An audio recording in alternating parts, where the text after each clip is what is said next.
우리에게 주시는 하나님의 말씀은 다말의 의. 뭐라고요? 다말의 의라는 제목으로 말씀 보겠습니다.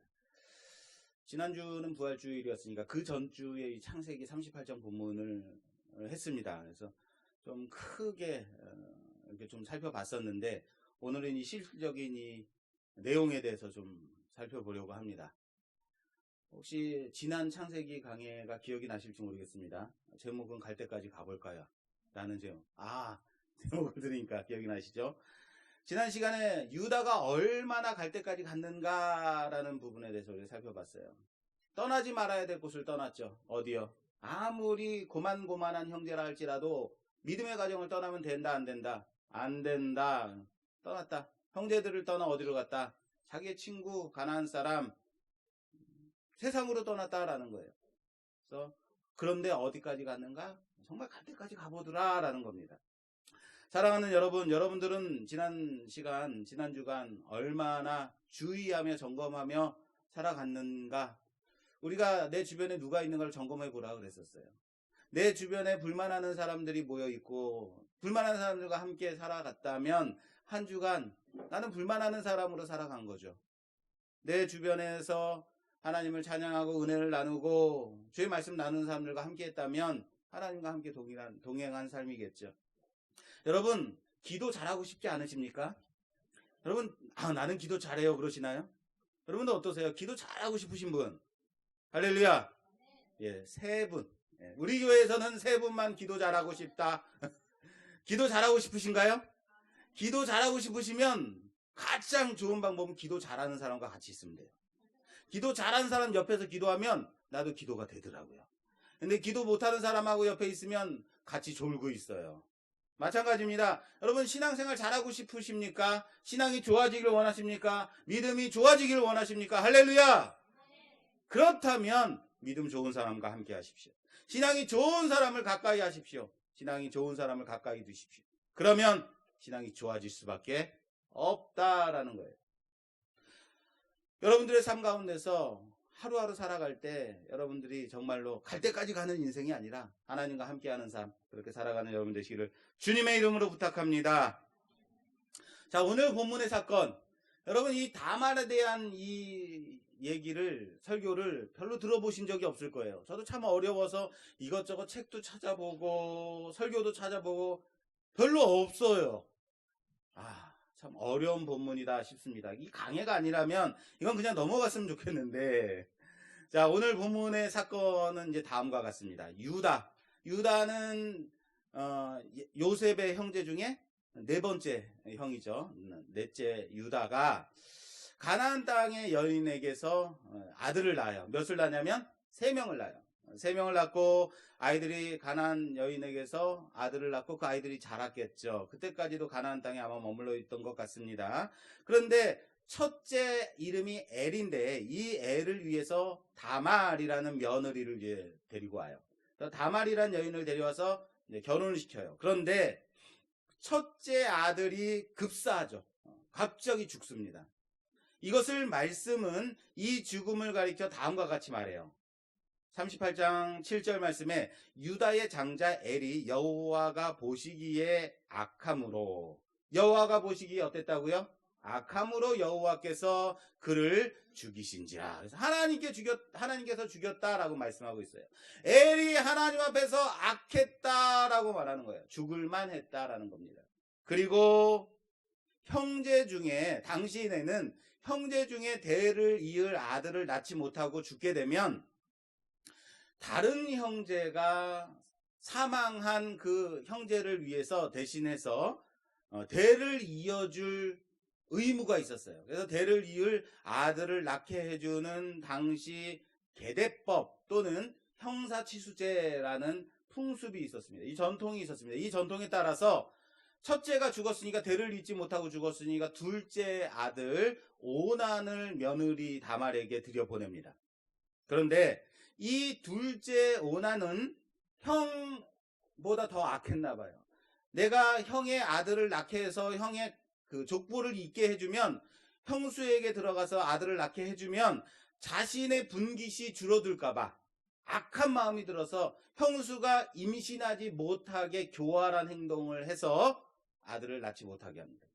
이것은 하나님의 진노를 일으켜요. 그래서 하나님이 몹시 진노하셔서 둘째 또한 급사하게 됩니다. 죽게 됩니다. 첫째 아들이 죽었어요. 둘째 아들이 죽었어요. 그러니까 아버지 유다가 어땠을까요? 마음이. 야, 이거 큰일 났다. 이거 어떻게 하면 좋지? 하고는 나름대로의 샤머니즘에 빠져가지고 이 며느리 다말 때문에 우리 아들이 죽나 보다. 뭐 이렇게 생각했던 거죠. 우리 옛말에도 이런 거 있잖아요. 남편이 죽으면 그 며느리를 보고 우리는 남편 잡아먹은 X라고 이렇게 며느리 X라고 말하잖아요. 그런 말 못 들어보셨어요? 너는 남편 잡아먹는 X잖아! 뭐 이러면서 욕하잖아요. 일종의 그런 거죠. 이 며느리 다말 때문에 우리 아들들이 죽었나 보다. 야, 이 며느리 가까이 하면 안 되겠다. 그래서 셋째 아들 셀라를 며느리에게 주어서 아들을 낳게 해줘야 되는데 셀라가 죽을까봐, 셋째가 죽을까봐 염려해서 며느리에게 셋째를 주지 않으려고 해요. 왜요? 왜 주지 않으려고 했다고요? 자신의 아들들이 며느리 때문에 죽었다라고 생각하니까 셋째도 들어가면 죽는구나라고 생각한 거예요. 문제는 왜 자기의 아들들이 죽어야만 했는가에 대한 고민이 유다에게는 있었다 없었다? 없었다라는 거예요. 없으니까 왜 죽어야만 했을까? 얘네들이 하나님 앞에 온전하게 살지 못하고 악을 행하는 자들로 살았기 때문에 그것을 고민하지 않았다. 여러분들, 유다가 자기 나름대로 분석한 것은 샤머니즘이에요. 며느리에게 들어가면 이 여자한테만 들어가면 죽는구나, 이렇게 잘못된 생각을 한 거예요. 여러분, 신문에 보면 오늘의 운세 이런 거 있어요. 보셔야 돼요, 말아야 돼요? 보시면 안 됩니다. 오늘의 운세 보셔서 뭐 하려고요? 여러분, 문제는요, 점 보러 가는데 어떤 사람들이 가는지 아십니까? 점 보러 가는데요, 권사님들이 가신다는 거예요. 주변에 어떤 사람이 점 보러 가는데 어떤 친한 사람이 날 데려갔어라고 말을 하는 거예요. 그 친한 사람이 누군데? 그랬더니 아는 권사님인 거예요. 야, 이거 어떻게 하면 좋습니까? 점 보러 간다면 여러분 우습게 생각하죠. 에휴, 나는 점 보러 안 가요. 다시 물어볼게요. 예언기도 받으러 간다면 어떻습니까? 절대 가지 마세요. 왜 아무 데나 가서 머리를 들이밀고 기도해달라고 이러세요? 제가 있는데. 예언기도 그러면은, 예언기도는 받아도 되지. 여러분, 예언기도 받아서 앞일을 만약에 안다고 치자고요. 앞일을 알아서 뭐 할 건데요? 앞일을 알아서 그것이 어떻게 하나님께 영광 돌리는 일이 되겠습니까? 하나님의 구원의 역사를 이루어가는데 어떤 유익한 일이 되겠습니까? 여러분들이 앞날을 알아서 뭐 하겠다고요? 제가 정말 좋아하는 찬양, 여러분들이 정말 좋아하는 찬양 뭐예요? 내일은 난 몰라요. 하루하루 살아요.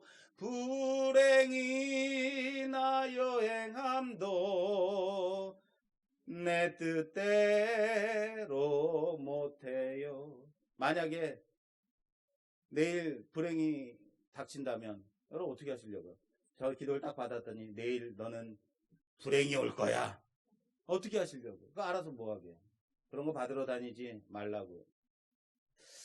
우린요, 개인적인 관심과 그 욕심에 의해서 이런 것들을 아무렇지도 않게 행하고 있지 않은가? 아무렇지도 않게 이런 일들을 하고 있지 않은가? 그렇습니다. 유다는요, 며느리 다말을 자기의 집으로 돌려보내게 돼요. 이 셋째까지 보내면 며느리 때문에 셋째도 잃어버리겠다 싶고, 그래서 며느리를 자기 집, 며느리의 집, 다말의 집으로 돌려보냅니다. 그리고 셋째 아들이 장성할 때까지, 자랄 때까지 아직 어리니까 좀 기다리면 내가 셋째 아들을 너에게 보내서 아들을 낳게 해주마 라고 말은 번지르르하게 하지만 실상은, 속셈은 결코 셋째까지는 너에게 주지 않겠다라는 그런 마음인 거죠. 그래서 며느리 다말은 하염없이 세월을 보내면서 이제나 저제나 기다리는 거죠. 그리고 세월을 보냅니다. 셋째 셀라가 장성했음에도 불구하고 며느리 다말을 유다는 부르지 않습니다. 그리고 유다는 자신의 아내를 이제 잃어버리게 돼요. 아내가 죽고 상처하고 그 외로움의 세월을 보내다가 다말의 친가가 있는 근처에서 양털 깎는 이제 큰 행사를 하게 됩니다. 그래서 양들을 데려다가 이제 양털을 깎는 그 일을 하러 그쪽 지역으로 지나가게 돼요. 다말이 이 얘기를 듣고 시아버지가 자신에게 아들을 낳게 해줄 마음이 없다라는 것을 깨닫고 몰래 분장해요.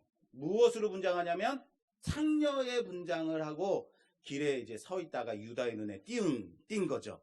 분장을 했으니까 유다가 다말을 알아보지 못하고 이제 거래를 하는 거죠. 내가 너에게 들어가마. 너희 집으로 가자.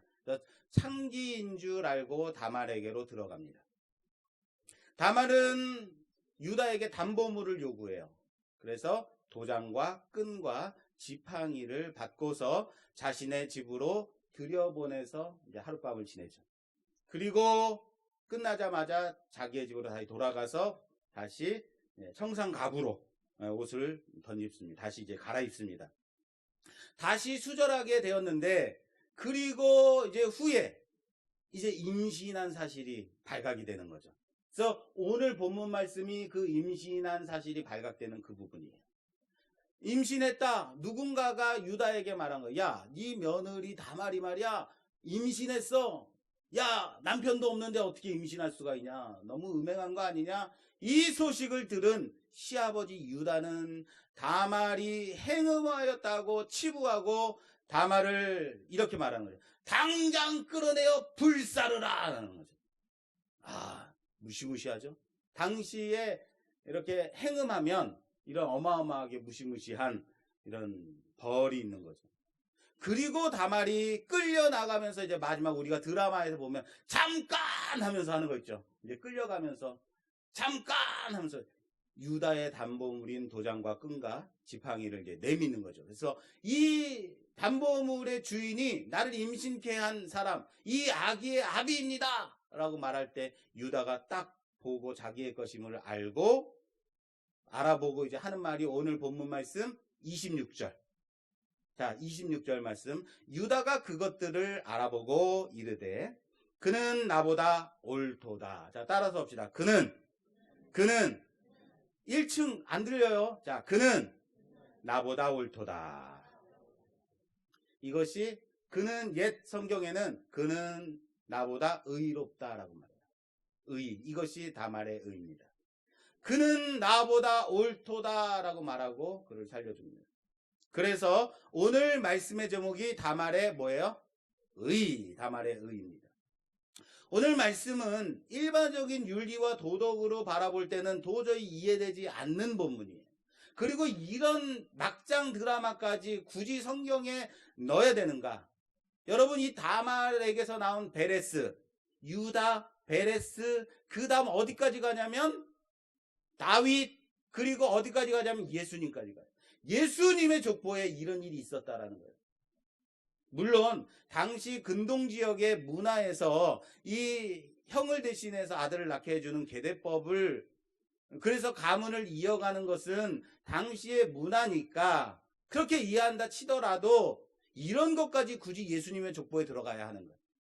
물론 우리 문화 속에서도 비슷한 것은 있었어요. 뭐 시집아지라든지 양자를 데리고 오는 그런 풍습, 그래서 족보를 잇는 비슷한 문화는 있었지만 이것이 형제를 통해서가 아니고 시아버지와 며느리를 통해서 자식이 그 족보가 이어졌다라는 것을 굳이 이 안에 넣어야 되는가? 그럼에도 우리가 이해되지 않는 것은 무엇이냐? 어떻게 시아버지를 통해서 씨를 가졌는데 이것을 아무렇지도 않게 성경이 적고 있는가? 그리고 시아버지는 이렇게 말해요. 네가 나보다 옳도다. 네가 나보다 의롭다라고 말할 수 있느냐라는 거예요. 이런 거죠. 이것이 옳다라는 의미를, 의라는 의미를 윤리나 도덕으로 볼 때는 도대체 이해할 수 없는, 말도 안 되는 그런 상황이 오늘 본문 말씀이에요. 그러나 의의 기준을 윤리와 도덕이 아니라 의의 기준을 하나님께로 둔다면, 그 기준이 하나님께 있다면 그나마 조금은 이해하려고 애쓸 수는 있다라는 거예요. 무슨 말이냐면, 여러분, 아브라함부터 야곱까지는 어떤 싸움이었냐면 선택의 싸움이었어요. 하나님께 선택받는 자, 아브라함, 이삭, 야곱, 이게 선택의 싸움이었다라고 말씀드렸어요. 그러나 야곱의 아들들, 12아들들은, 12형제는 선택의 부분이 아니다. 그리고 구원의 주도권의 싸움이었다라고 말씀드렸어요. 무슨 말이냐면 이 12는 어떠한 가운데서도 하나님의 선택에서는 배제되지 않는다라는 거예요. 얘네들은 야곱의 형제들, 야곱의 형제가 아니죠. 누구죠? 요셉의 형제들은 하나님께 선택받은, 태어날 때부터 선택받은 자들이에요. 그렇기 때문에 선택에서 배제되지 않아요. 단지 이들이 이제부터 하는 싸움은 어떤 싸움이냐면 구원의 역사 속에서 누가 더 주도하며 하나님 앞에 살아가느냐, 하나님의 구원 계획을 이루며 살아가느냐의 그 모습을 보여주는 자들이다 라고 말씀드렸어요. 할렐루야. 이 전제를 가지고 봐야 돼요.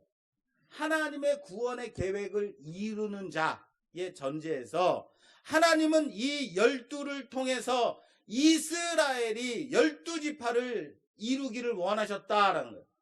다시요.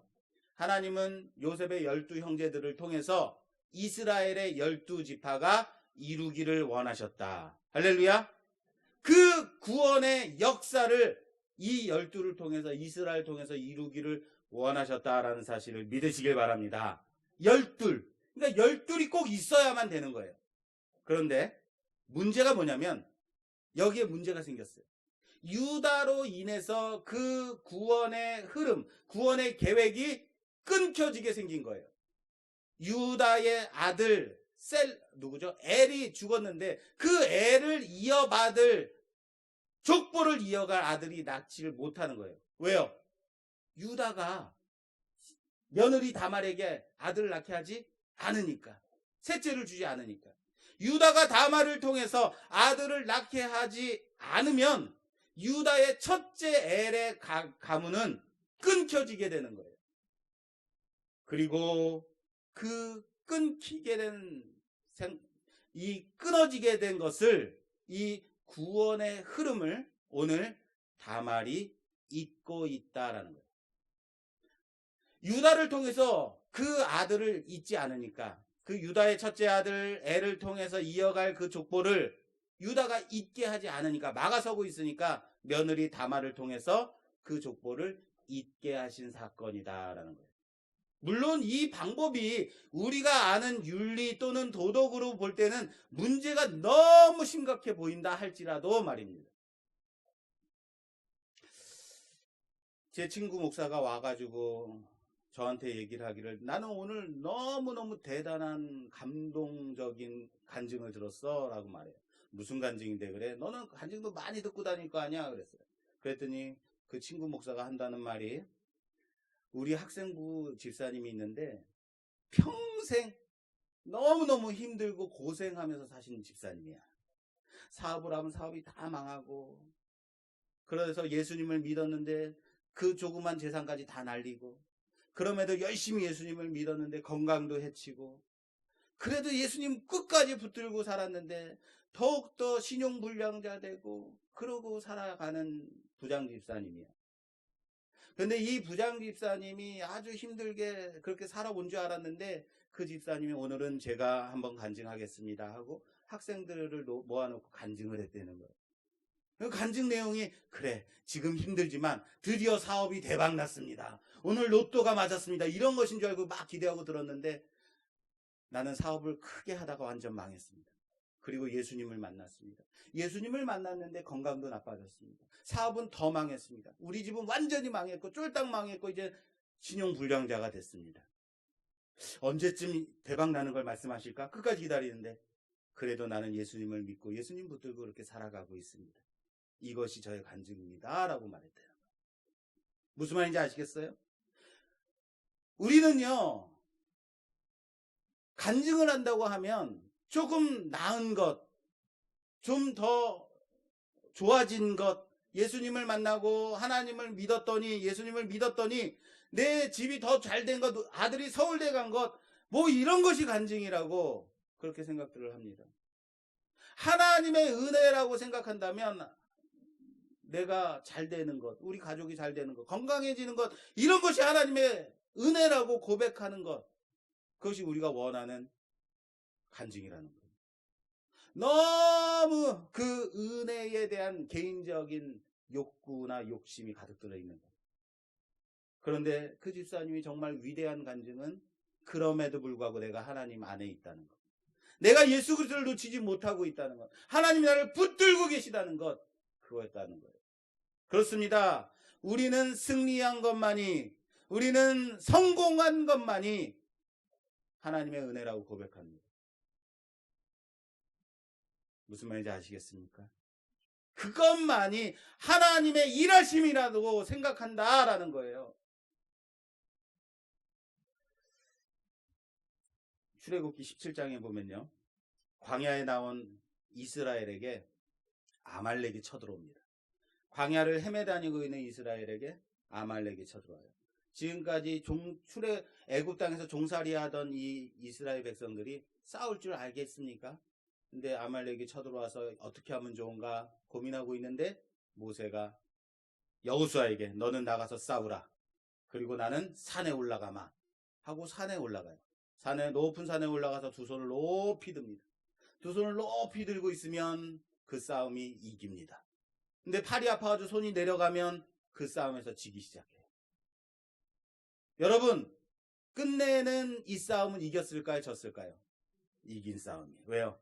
손을 계속해서 들고 있게끔 동역자들이 팔을 받쳐줬기 때문에. 그런데요, 여러분, 손을 들면 하나님이 역사하시고 손을 내리면 하나님이 역사하지 않는 건가요? 잘 생각하세요. 손을 들 때는 하나님이 이기게 해주시고 손을 내리면 하나님이 일을 안 하시는 걸까요? 맞아요. 손을 들고 있을 때도 손을 내릴 때에도 하나님의 일하심이 있다는 거예요. 왜 우리는 손을 들고 있을 때만 하나님이 이기게 하셨고 손을 내릴 때 하나님이 일하시지 않는다라고 생각하냐면 이기는 게 하나님이 하시는 거니까. 지게 하는 건 하나님이 하시는 것이 아니라고 생각하니까 언제나 승리한 것만이 하나님이 일하신다라고 생각하기 때문에 손을 올리는 것도 내리는 것도 하나님의 주권에 있다라는 증거라는 사실을 믿으시기 바랍니다. 제가 어렸을 때 초등학교, 국민학교 다닐 때 이제 주산학원, 우리 어렸을 때는 주산학원 꼭 다녔잖아요. 필수잖아요. 주산학원에 다녔는데 거기서 이제 지금 기억에 가물가물한데 뭐 9급, 8급, 7급, 6급 이렇게 있었던 것 같아요. 그래서 1급까지 넘어가면 뭐 단으로도 올라가나요? 근데 제가 다닌 지 얼마 안 됐는데 뭐 시험을 보라는 거예요. 그래서 급수 시험을 보라는 거예요. 그래서 뭐 7급 봤는데 한 번에 그냥 통과된 거예요. 그 다음에 또 한 달 정도 있다 또 시험을 보라는 거예요. 그래서 봤어요. 그랬더니 또 6급 통과하고 한 번에 막 통과하는 거예요. 왜? 나는 똑똑하니까. 이렇게 크게 웃을 줄 몰랐어요. 나는 내가 똑똑하니까 나는 공부 안 해도 연습 안 해도 그냥 한 방에 그냥 통과하는 거예요. 야, 난 역시 똑똑하구나라는 생각을 했겠죠. 그러다가 3급 시험, 지금도 잊히지 않는 시험이에요. 3급 시험을 이제 보게 됐는데 3급 시험을 봤어요. 보고 났는데 그 이름 써 붙인 곳에 합격자에 제가 없는 거예요. 이상한 거예요. 한 3-4번 훑어보고 왜 내 이름이 없지? 선생님한테 갔어요. 선생님, 이거 뭐가 잘못된 것 같은데요? 왜? 제 이름이 없어요. 그래? 너 떨어졌어. 내가 얼마나 충격받았는지 아십니까?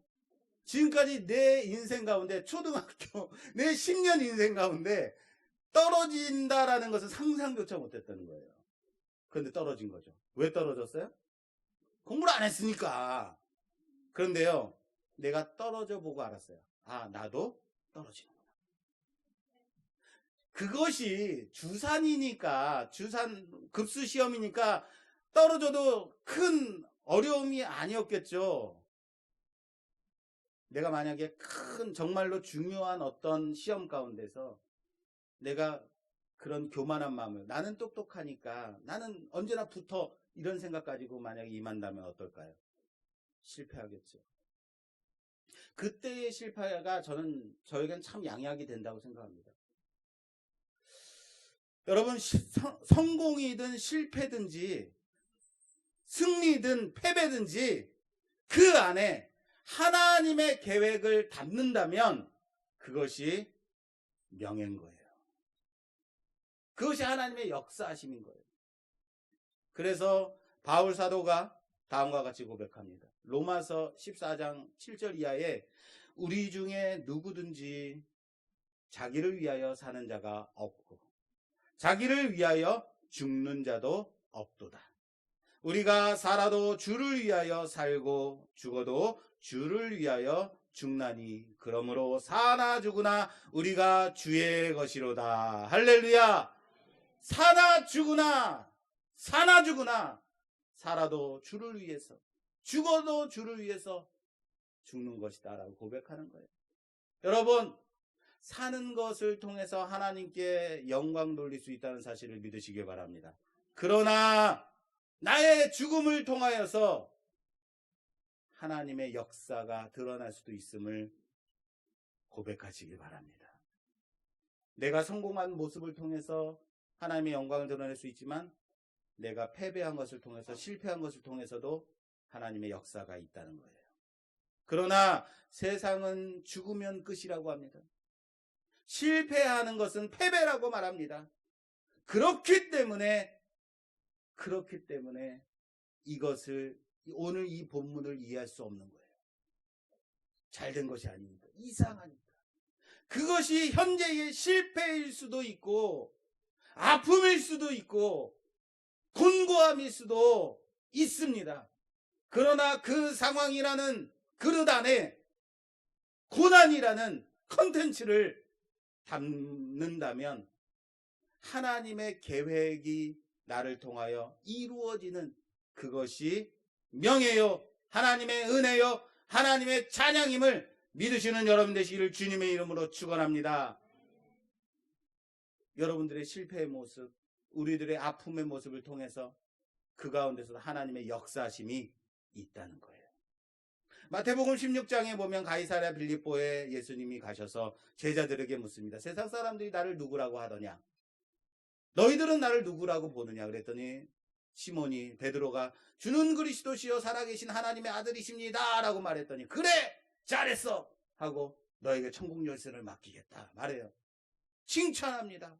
그리고 이 고백을 칭찬하신 후에 비로소 내가 이제 대제사장들에게 잡혀서 고난을 당하고 십자가 못 박혀 죽을 거야. 그리고 사흘 만에 다시 부활할 것이다 라고 말하는데 베드로가 갑자기 나서서 주님 그러시면 안 되죠. 주님 그렇게 하실 수 없습니다 라고 말해요. 그때 예수님이 너무 정말 충격적인 말씀을 하세요. 뭐라고 그래요? 사탄아 내 뒤로 물러가라. 무슨 말입니까? 사탄아 내 뒤로 물러가라. 굳이 이렇게까지 책망하셔야 됐을까요? 그런데 베드로의 그 말이 주님 그러실 수 없습니다 라고 하는 말이 베드로 자신은 내가 무엇을 말하는지 몰랐을지는 모르지만 예수님의 죽음을 막아서는 것은 뭐예요? 하나님의 구원의 계획을 막아서는 거죠.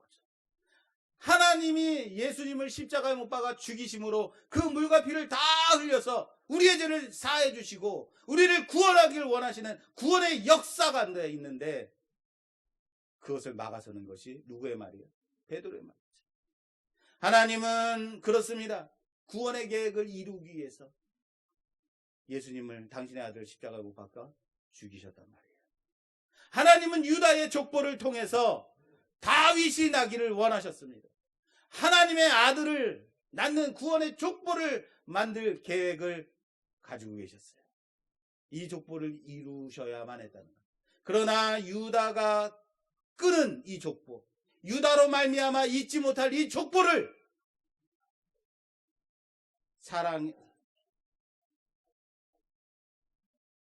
유다의 며느리 다말을 통해서 잊고 있다라는 사실을 믿으시기 바랍니다.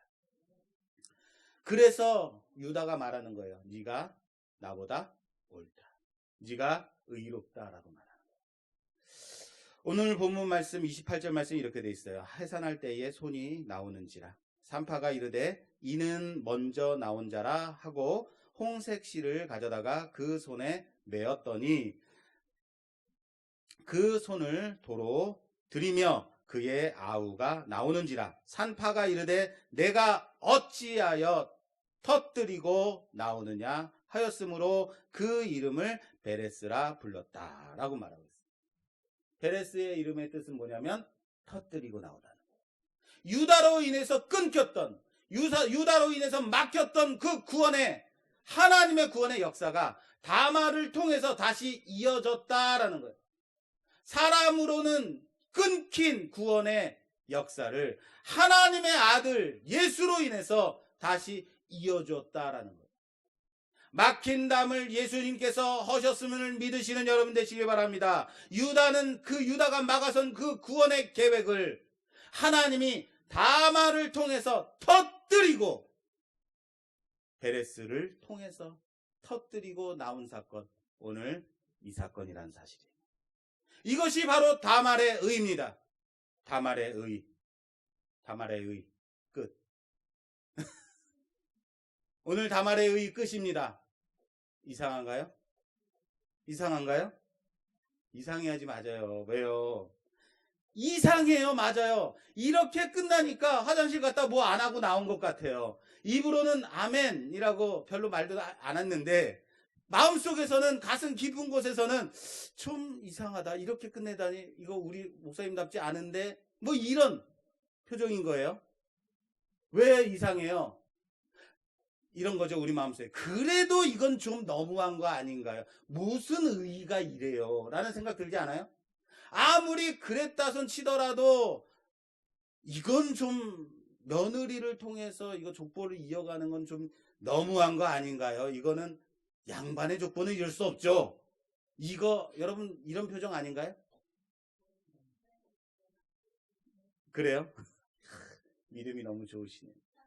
그렇습니다. 바로 이거예요. 그럼에도 그게 다말의 의의라는 거예요. 우리가 이해할 수 없는 것, 우리가 용납되지 않음에도 불구하고 다말의 의의라는 거예요.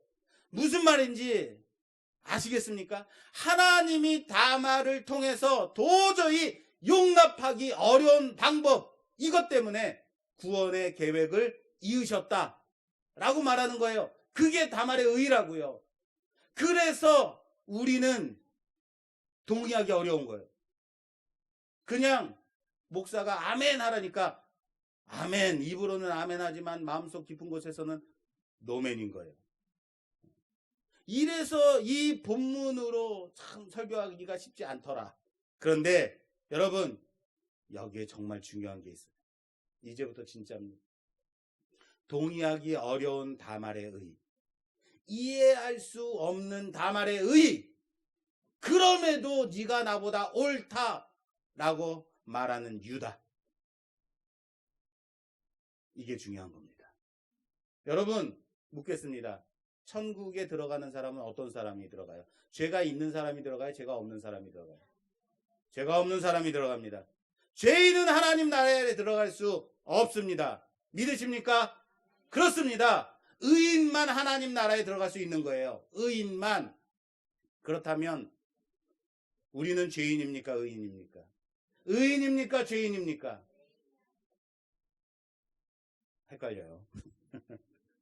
하나님께서 우리가 이렇게 예배 드릴 때 갑자기 딱 나타나신 거예요. 야, 너 의인이야. 너 김집사, 너 의인이다 라고 말하는 거예요. 그런데 옆에 있던 박집사가 하나님, 이건 좀 아닌데요? 제가 딴 사람은 몰라도 김 집사는 좀 그래요. 하는 게요. 정말 엉망이에요. 얘가 의인이라고요? 의인이 다 얼어 죽었나 보네요. 이건 아니에요. 라는 거. 무슨 말인지 이해되십니까? 이 집사, 너 의인이야? 라고 말하는. 정말 이해되냐 이거예요. 옆에 있는 이 김 집사, 박 집사가 의인이다 라고 말하는데 이해되지 않는 상황. 아니, 동의하기 어려운 이런 상황. 아니, 세상을 이런 식으로 살아가는데 내가 이 김 집사 때문에 내가 교회를 나와야 되느냐 말아야 되느냐, 교회를 떠나고 내가 교회 안 다니고 말지라고 고민하고 있는 이 상황. 그런데 갑자기 하나님이 나타나셔서 김 집사가 의인이 되는 거예요. 야, 이런 사람이 의인이면 나 교회 안 다니고 말지. 콕 집어가지고 의인이 되는 거예요. 이해하기 어려운 상황. 동의할 수 없는 상황. 그래서 우리는 외치는 거예요. 하나님, 다른 사람은 몰라도 이 집사는, 박 집사는 아니죠. 라고 말하는 그런 상황. 그런데요. 그 하나님께서 말씀하세요. 야, 너도 의인이야. 라는. 뭐라고요? 너도 의인이야. 이 집사는 안 되지만, 김 집사는 안 되지만, 여러분, 나는 의인 맞습니까? 부끄러운 거예요. 왜 대답이 안 나와요? 부끄러운 거예요. 어제까지 내가 여기 나오면서 복지콜 타고 오면서도 기분 나쁘게 하고 나왔는데, 그런데 뭐래요? 의인이라는 거예요. 그런데 우리를 하나님께서 의인이라고 부르신 거예요. 예수 그리스도의 십자가 죽으심으로 말미암아, 그 물과 피를 다 흘리심으로 말미암아 우리의 죄를 모두 용서해 주신 하나님께서 너 의인이다 라고 말씀하시는 거예요. 무슨 말인지 이해되십니까? 이게 다말의 의예요.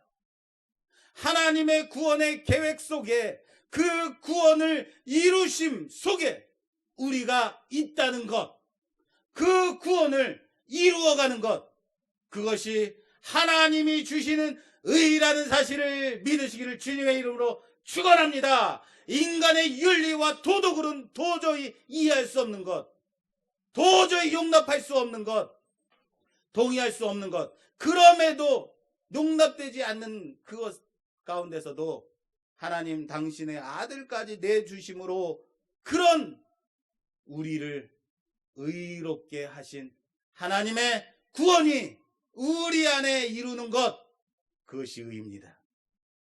마치 다말을 보면서 네가 나보다 더 의롭다라고 말하는 것처럼 말입니다. 하나님이 우리를 부르신 그 의의 칭함을 따라서 여러분 좀 살아보지 않으시겠습니까? 의인으로 살아보자고요. 의인답게 살아보자고요.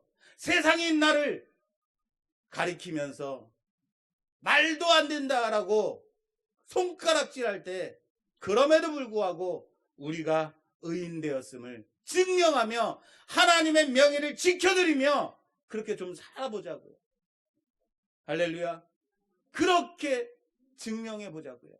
하나님의 구원의 계획을 우리를 통해서 이어가고 있음을, 그렇게 그 구원의 계획 가운데 살아가고 있음을 증명하며 살아가는 우리가 되기를 주님의 이름으로 부탁합니다.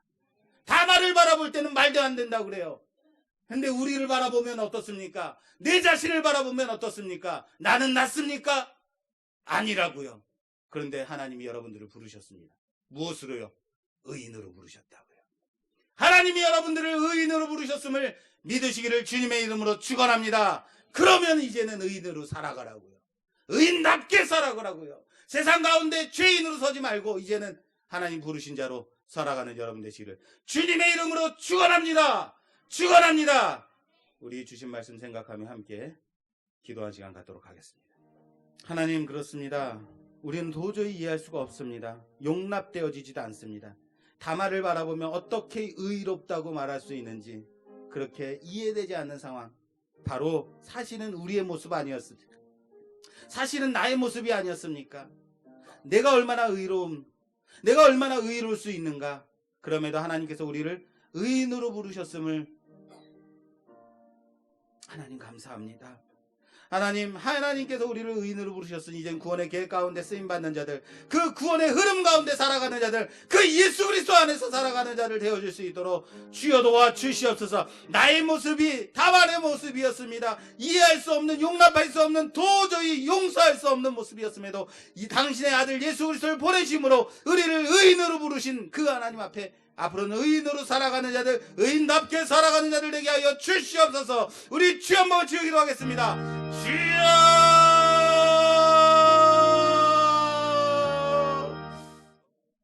하나님, 다말을 바라보며 그것만은 안 된다, 어떻게 이럴 수 있는가 이해되지 않고 동의되지 않는 그 모습이 바로 우리의 모습 아니었습니까? 하나님이 당신의 아들 예수 그리스도 우리에게 보내주시기까지 우리를 그렇게 사랑하셨음에도 그 깨닫지 못하고 그 구원의 역사 가운데 감당치 못하고 살아갔던 저희들을 불쌍히 여겨 주시옵소서. 하나님, 세상 가운데서 세상 사람보다 더 악하게 추하게 살아가고 있던 저희들을 부르셔서 하나님의 은혜 가운데 던집혀 주셨사오니 이제는 우리를 부르심 그 부르심대로 의인으로 살아가는 자들 되게 하여 주시옵소서. 예수 그리스도의 그 공로 힘입어서 의인답게 살아가는 자들 되게 하여 주시옵소서. 하나님의 구원의 역사가 계속하여 나를 통하여서 이어질 수 있도록, 이루어갈 수 있도록 도와주시옵소서. 예수님 이름으로 기도드립니다. 아멘.